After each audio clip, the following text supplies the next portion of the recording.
സിദ്ദീഖ് റളിയല്ലാഹു അൻഹു ഹിജ്റ വരുന്ന വഴിയിൽ സുബഹി നിസ്കരിച്ച സ്ഥലമാണ്.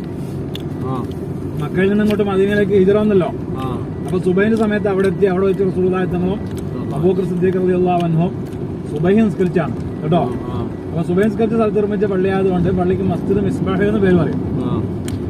പിന്നെ ബനി ഉനൈഫ് ഗോത്രക്കാരുടെ സ്ഥലത്ത് നിർമ്മിച്ച പള്ളിയായതുകൊണ്ട് മസ്ജിദ് ബനി ഉനൈഫ് എന്നൊരു പേര് കൂടി ഉണ്ട്. അപ്പൊ ത്വൽഹത്ത് ബിൻ ബറാഅ റളിയല്ലാഹു അൻഹുവിന്റെ വീടുണ്ടായിരുന്നത് അവിടെയായിരുന്നു. ത്വൽഹത്ത് ബിൻ ബറാഅ റളിയല്ലാഹു അൻഹു സഹാബിയാണ്.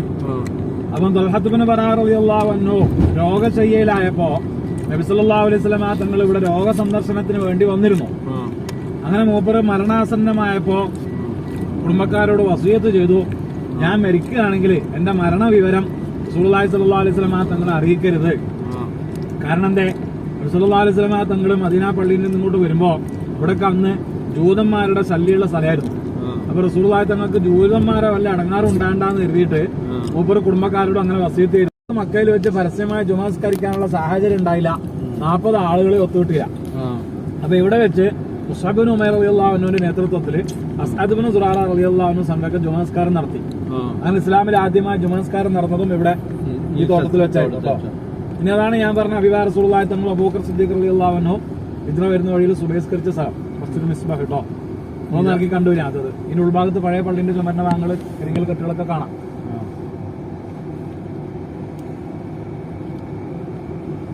ഒന്ന് ജസ്റ്റ് ഇറങ്ങിക്ക് പള്ളി കണ്ടുവരട്ടാ. ഇതിൽ അതിലെ പോയതാണ്.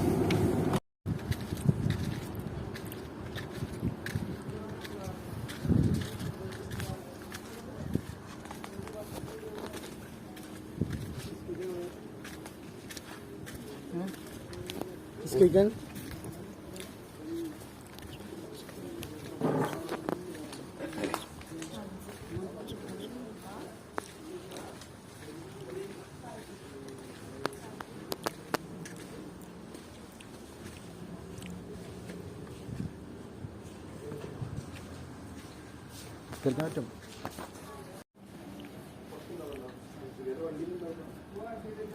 اللهم صل على سيدنا محمد وعلى آله وصحبه.